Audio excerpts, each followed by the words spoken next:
டெல்லியினுடைய பழைய டெல்லியில் அமைந்திருக்கக்கூடிய டெல்லி செங்கோட்டையின் அருகே தற்பொழுது கார் வெடிகுண்டு விபத்து நிகழ்ந்திருப்பதாக முதற்கட்ட தகவல்கள் வெளியாகி இருக்கின்றன. 2 கார்களில் இந்த வெடிகுண்டு விபத்து நிகழ்ந்திருப்பதாக தகவல்கள் வெளியாகி இருக்கின்றன. டெல்லி செங்கோட்டைக்கு எதிர்ப்புறம் அமைந்திருக்கக்கூடிய செங்கோட்டை மெட்ரோ ரயில் நிலையத்தினுடைய 1ஆம் நம்பர் நுழைவாயில் அருகே இந்த வெடிகுண்டு விபத்து நிகழ்ந்திருப்பதாக தகவல்கள் வெளியாகி இருக்கின்றன.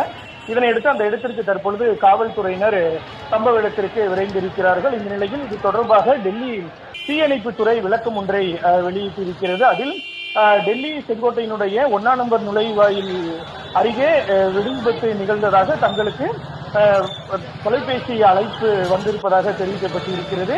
மேலும் அந்த தொலைபேசியில் பேசிய நபர் 3 முதல் 4 வாகனங்கள் தீப்பற்றி எரிந்து கொண்டிருப்பதாகவும் அதே போல மிகப்பெரிய அளவிலான சேதம் ஏற்பட்டிருப்பதாகவும் தங்களுக்கு தொலைபேசி அழைப்பு வந்துள்ளதாக டெல்லி தீயணைப்புத்துறை விளக்கம் அளித்திருக்கிறது. இந்த நிலையில் சம்பவ இடத்திற்கு போலீசார் விரைந்திருக்கிறார்கள். அதாவது அந்த நிறுத்தி வைக்கப்பட்டிருந்த காரிலேயே இது போன்ற, அதாவது மெட்ரோ ரயில் நிலைய வளாகத்தில் இருக்கக்கூடிய பார்க்கிங்கில் நிறுத்தப்பட்டிருந்த காரில் தான் இந்த வெடிவிபத்து நிகழ்ந்திருப்பதாக தற்பொழுது உறுதிப்படுத்தப்பட்ட தகவலானது வெளியாகி இருக்கிறது. டெல்லி தீயணைப்பு துறையும் இந்த தகவலை உறுதி செய்திருக்கிறது.